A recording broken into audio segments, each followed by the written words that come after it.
السلام عليكم ورحمة الله وبركاته. ازيكم يا حبايبي؟ عاملين ايه؟ النهاردة ان شاء الله هنعمل مع بعض الفول المدمس. هنعمله ان شاء الله للسحور.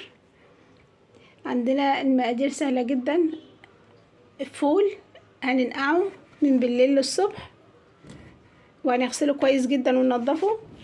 ومعايا جزرة مبشورة، انا بشراها بالجنب الرفيع الخفيف جدا، بحيث ان هي تبقى ناعمة جدا بالشكل ده.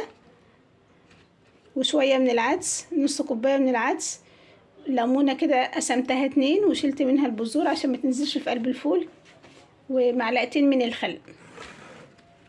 وعندنا في المقادير معلقة من الدقيق ومعلقة من الكركم، بس دول انا مش هستخدمهم الا لما الفول يستوي، فمرضتش اجهزهم معايا من دلوقتي يعني. عندي بقى الدماسة فيها مية، وانزل بقى كمية الفول.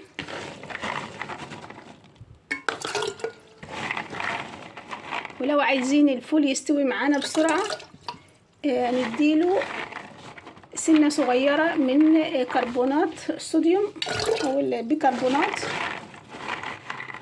دي بتسوي معانا الفول بسرعة. يعني بتوع المطاعم بيستخدموها انها بتسوي الفول بسرعة، بس طبعا اللي يستخدمها يستخدم يعني ربع معلقة صغيرة من بتاعة الشاي. بس انا مش موجودة عندي، خلصت خلاص. هستغنى عنها بقى عادي جدا يعني.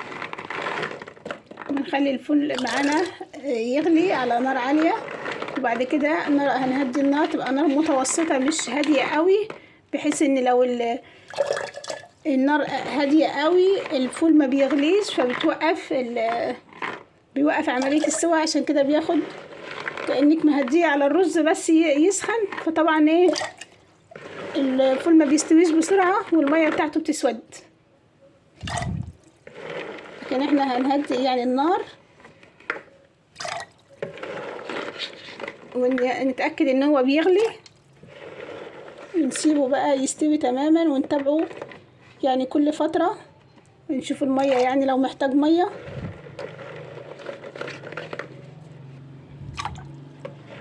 بياخد حوالي 8 ساعات على النار، ونعمله ان شاء الله بطريقة تانية مختلفة.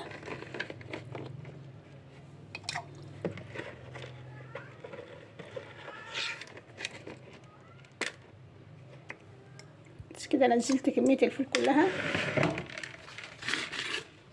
هنزل بقى الجزر،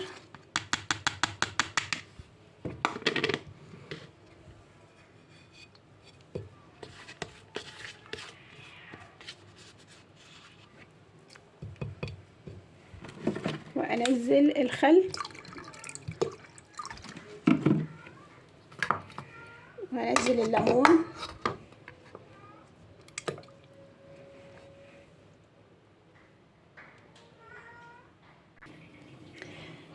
نزلت كل المكونات بالشكل ده. ونسيب مكان كده في القدرة بتاعتنا علشان المية لما تبتدي تغلي ما تنزلش المية اللي فيها على البوتاجاز. نسيب مسافة كده حلوة، وبعدين هنرفعها بقى على النار.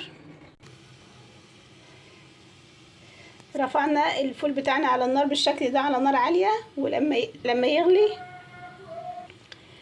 يغلي هنهدي النار، هنخليها نار متوسطة. ودلوقتي بقى نغطي القدرة بتاعتنا وما نعرش عليها يعني كل شوية، يعني احنا عارفين المية اللي فيها تاخد وقت. ولما نيجي نرفع انا هغطيها بطبق، مش بالغطا بتاعها، والطبق احط فيه مية بالشكل ده، بحيث ان انا هاجي اشوف الفول لو احتاج مية هضيف له المية السخنة اللي فوق دي.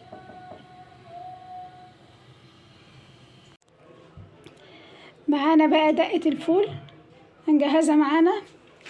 معانا معلقتين كبار من الكزبرة الحبوب، ومعلقتين من الكمون. هنحمصهم مع بعض كده، هنحمصهم كده على النار، ونرجع نطحنهم عشان الريحة بتاعتهم تبقى قوية كده في الدقة. انا حمصتهم، هطحنهم بقى ونشوفهم مع بعض. وعندنا بقى ليمون، نص كوباية من الليمون، بس انا مش مكترة الليمون لان ولادي ما بيحبوش ليمون في الفول. ونص كوباية من المية، نص كوباية من الزيت، معلقتين كبار من الطحينة، شطة، ملح، وخضرة شبت وبقدونس وكزبرة، يعني حزمة كده من التلاتة على بعض، كل واحدة هناخد منها شوية، وقد 5-6 فصوص من التوم. نطحن بقى التوابل ونرجع نشوفها مع بعض. طحنت التوابل بالشكل ده، ريحتها حلوة جدا. دلوقتي بقى ناخد كل المكونات بتاعتنا دي ننزلها في الخلاط، نضربها مع بعض كويس جدا ونرجع نشوفها. انزل نص كوباية المية، عصير الليمون، فيها بذرة نشيلها، انزل الزيت،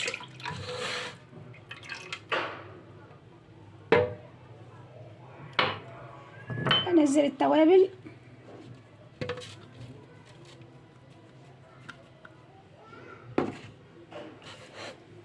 ملح، يعني معلقة كبيرة من الملح، شطة، معلقة صغيرة من الشطة، والشطة دي اختياري، ما نكترش برضو من الشطة لان ده طبعا بيبقى سحور، وبعدين ايه عشان الولاد ما يتعبوش في الصيام. انزل الخضرة،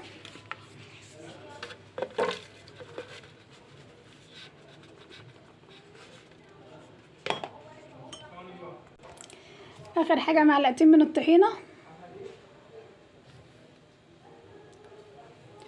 دي الطحينة خام، هنحط معلقتين بس. نضرب بقى كل المكونات بتاعتنا دي في الخلاط ونرجع نشوفها مع بعض. ضفنا كده كل المكونات بتاعتنا في الخلاط، نضربهم بقى ونرجع نشوفهم مع بعض. ادي الدقة معانا، وادي الفول. طبعا الفول ده انا طفيت عليه، انا عاملاه امبارح، طفيته عليه بالليل يعني الساعة حوالي 10، وسيبته بقى. جينا تاني يوم الصبح، جينا تاني يوم بقى عملت الدقة، وهنعبي بقى الفول بتاعنا. طبعا انا قلت لكم احنا لما الفول معانا يستوي ونشوف ان هو استوى، الفول استوت، هنضيف له معلقة من الكركم ومعلقة من الدقيق. طبعا انا ضفتهم بقى بالليل وما كنتش صورت معاكم اللقطة دي يعني. يبقى دوبت معلقة من الدقيق في ربع كوباية كده من المية سخنة، وضفتها على الفول وسبتها بقى 5 دقايق كده وطفيت عليها، واديت برضو معلقة من الكركم كده على الفول. هنعبيه بقى في الاكياس،